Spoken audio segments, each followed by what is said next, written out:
दोस्तों, आपके परिवार या मित्र में से कोई ना कोई एलआईसी एजेंट जरूर होंगे और उनसे आपने जरूर कोई ना कोई पॉलिसी कराया होगा। एम आई राइट? तो अगर आपने उनसे पॉलिसी कराया है तो आपने किस तरह का पॉलिसी कराया है? मैं अपना एक्सपीरियंस शेयर करता हूं। मैंने भी कुछ तरह के पॉलिसीज कराई थी। लाइफ इंश्योरेंस थे। उन्होंने मुझे कहा कि 1 लाख का आपका सम इंश्योर्ड है, अगर आपको कुछ हो जाता है तो 1 लाख रुपए आपको मिलेगा। साथ ही साथ अगर आप 15 साल या फिर 20 साल पैसा जमा करते हैं तो आपको लमसम इतना अमाउंट मिलेगा। कैलकुलेशन मैंने ज्यादा कुछ किया नहीं। मैं सोच रहा था कि मैं साल का अगर 10 से 15 हजार रुपया जमा कर रहा हूं तो एक अच्छा अमाउंट 10 से 15 साल बाद मुझे मिलने लगेगा, ऐसा मैंने सोचा था। तो मुझे लगा कि जो पैसा मैं जमा कर रहा हूं कम से कम उससे ज्यादा तो मिलेगा ना, और इमरजेंसी में भी काम आएगा। उन्होंने कहा कि आप सरेंडर कराते हैं तो आपको पैसे मिल जाएंगे, आपने जो भी जमा किया है, या फिर आप लोन लेना चाहे तो आप इसमें लोन भी ले सकते हैं। तो वो सारी फैसिलिटीज जो होता है एक पॉलिसी में वो उन्होंने मुझे बताई।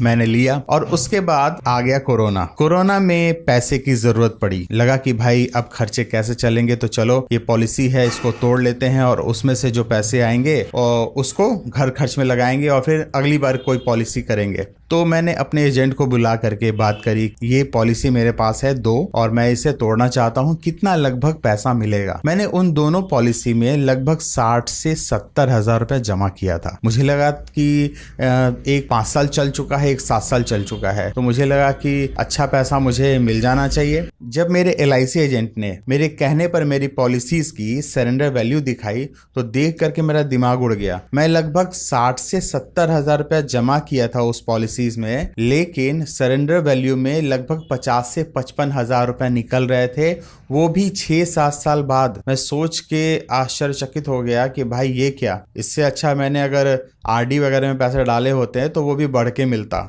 लगभग अगर 60-70 डाले हैं तो 80-90 तो मिलता ही, 90 तो मिलता ही मिलता, इससे कम नहीं मिलता। तो फिर मुझे पैसे की जरूरत थी तो मैंने उसे सरेंडर करा करके पैसे ले लिए। अब उसके बाद मैं सोचा कि मेरे पास तो कोई पॉलिसी है नहीं, तो पॉलिसी कोई कराया जाए। लेकिन मैंने सोचा कि अब थोड़ा रिसर्च करूंगा, देखूंगा कि आखिर कौन कौन सी पॉलिसी है जो कराना चाहिए। तो मेरे दिमाग में सबसे पहले ये ध्यान आया कि हम लोग पॉलिसी आखिर कराते क्यों हैं। हम लोग पॉलिसी कराते हैं लाइफ इंश्योरेंस कवर के लिए, कि अगर मान लीजिए मुझे कुछ हो गया तो उसके बाद हमारी फैमिली को ज्यादा प्रॉब्लम ना हो, एक ऐसा अमाउंट मिले जिससे कि वो फैमिली आगे अपने आने वाले दिनों के स्ट्रगल को बढ़िया से फेस कर सके, जो भी जरूरतें हो उसको पूरा कर सके। तो ऐसे में मैं पॉलिसी खोजने लगा तो मुझे एक पॉलिसी मिली एलआईसी की ही, जो कि टर्म इंश्योरेंस था। और उस टर्म इंश्योरेंस में मैं जब बात करते गया उनसे, और मैंने उन्हें ज्यादा खोदा कि कितना कम देना पड़ेगा और कितने ज्यादा की पॉलिसी होगी, तो मैंने देखा कि लगभग 5,500 रुपए में मुझे 25 लाख का पॉलिसी मिल गया ईयरली। मैं सोच करके आश्चर्यचकित हो गया कि भाई 5,500 रुपया सालाना में मुझे 25 लाख रुपया का रिस्क कवर हो रहा है, तो उससे अच्छी पॉलिसी कौन सी हो सकती है। मैंने कहा कि भाई आप ये मेरी पॉलिसी करा ही दो। तो उन्होंने मेरा फॉर्म वगैरह भरा, मेरा मेडिकल कराया, और उसके बाद जब वो पॉलिसी कराने के लिए अपने डीओ के पास ले गए तो डीओ कर ही नहीं रहा था। और बाकी सारे भी एलआईसी ऑफिस में स्टाफ होते हैं वो भी कह रहे थे ये कौन सी पॉलिसी लेकर के आ रहे हो, ऐसी पॉलिसी करने का क्या फायदा है, न तुम्हें कमाई होगा न कंपनी को फायदा है, तो ऐसा पॉलिसी करने का कोई मतलब है नहीं।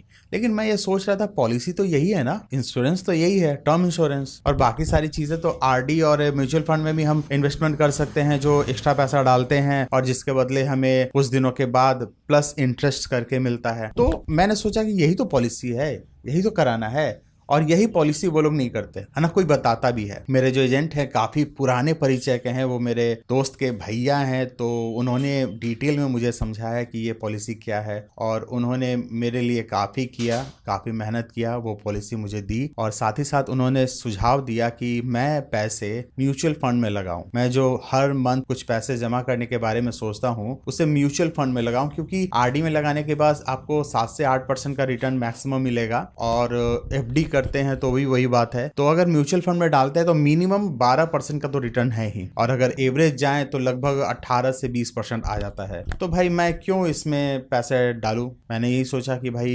इससे अच्छा तो है कि मैं म्यूचुअल फंड में पैसे डालूं। तो मैं वही किया, 1,000 पहले स्टार्ट किया था म्यूचुअल फंड में।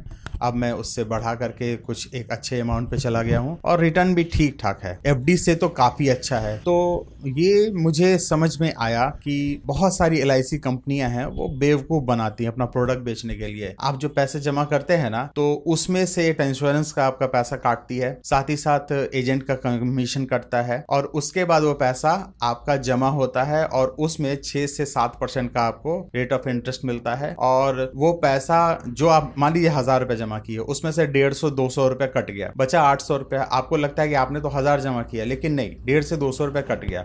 अब उस पे 6 से 7% का इंटरेस्ट मिलता है, आरडी के जैसा। तो मैं डायरेक्ट म्यूचुअल फंड क्यों ना करूं? भाई अच्छे रिटर्न्स दे रहे हैं, आज से नहीं दे रहे हैं, 10 साल 15 साल से ही अच्छे रिटर्न्स दे रहे हैं, और आने वाले टाइम में भी अच्छा रिटर्न देने की संभावना है। तो क्यों मैं एफडी में पैसा डालूं? जो महंगाई दर है 6 से 7% का, उसको बीट कर ही नहीं पाता है ये। जब मैं पैसे को जमा करता हूं आरडी में या फिर एफडी में, तो वो बीट करता ही नहीं ना, एलआईसी भी बीट कर पाता है। तो सबसे अच्छा है कि मैं पैसे को म्यूचुअल फंड में डालूं और साथ ही साथ एक टर्म इंश्योरेंस कर लूं। तो टर्म इंश्योरेंस मैंने कराया 5,500 का, उस समय मैंने 2-3 साल पहले कराया था 25 लाख का। अभी उसी का रेट लगभग 8-8,500 रुपये हो गया है 25 लाख का। तो आप ऐसा देख सकते हैं, कर सकते हैं। बहुत सारी ऑनलाइन कंपनियां हैं, पॉलिसी बाजार है जो इस तरह का अच्छा स्कीम देती है, जहां पे पॉलिसी आपको मिलती है। आप कंपैरिजन कर सकते हैं और देख सकते हैं कि कौन सी पॉलिसी सबसे ज़्यादा सस्ती है, तो वो ले सकते हैं। साथ ही साथ म्यूचुअल फंड में भी जमा करने का बहुत अच्छा ऑप्शन आया है। बहुत सारे ऐप्स हैं, बहुत सारे एजेंट्स भी हैं जिनको बहुत कम कमीशन मिलता है म्यूचुअल फंड में, वो भी आपको अच्छा सुझाव दे सकते हैं। आपके लायक कौन सा होगा, तो आप उसमें कर सकते हैं, जमा कर सकते हैं। मेरा मानना है कि एलआईसी जो जब निकला था ना, लाइफ इंश्योरेंस जो ट्रेडिशनल है, वो इसलिए निकला था कि लोगों को बचत का आदत नहीं था। तो इस बहाने कि आपका रिस्क कवर होगा, अगर आपको कुछ हो जाता है तो आपको पैसे मिलेंगे, साथ ही साथ ज्यादा पैसे मिलेंगे। मतलब कि आपका 1 लाख का रिस्क कवर है, उसके बाद जो आपके पैसे जमा है उस पे इंटरेस्ट मिलेगा। तो बहुत सारे लोगों को पैसे जमा करने की आदत नहीं थी, तो एजेंट उन्हें पेरते थे, पेर करके बोलते थे भैया पॉलिसी दे दो, पॉलिसी दे दो, और पॉलिसी देते। तो इससे उनका एक बचत कर हो जाता था, और जब जरूरत पड़ती थी वैसे पैसे की, तो वो पैसे उन्हें काम आते थे। तो ये एलआईसी उन लोगों के लिए है जो लोग पैसा जमा किसी तरह का नहीं करते हैं, तो रिस्क के नाम पर कि भाई कल को उनको कुछ हो जाएगा तो उनको कुछ पैसे मिलेंगे, साथ ही साथ जो पैसा जमा किए रेट ऑफ इंटरेस्ट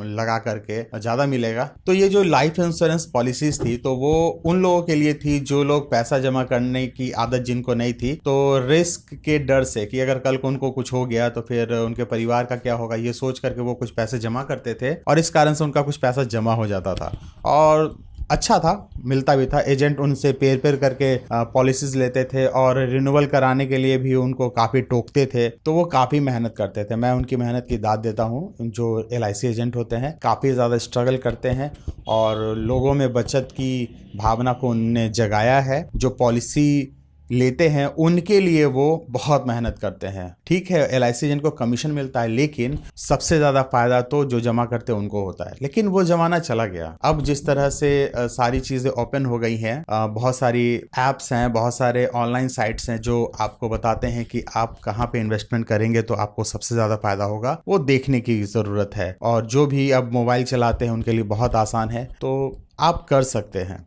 आपको एक टर्म इंश्योरेंस लेना चाहिए जो कि सबसे सस्ता हो, सबसे ज़्यादा दिनों के लिए लेंगे और थोड़ा सा महंगा पड़ेगा, लेकिन आपको पॉलिसी चुन कर ले लेनी चाहिए और म्यूचुअल फंड पैसा जमा करना चाहिए। इस वीडियो में इतना ही। वीडियो पसंद आया तो लाइक कीजिएगा, चैनल को ज़रूर से सब्सक्राइब कर दीजिएगा। मिलता हूँ अगली वीडियो में, तब तक के लिए नमस्कार।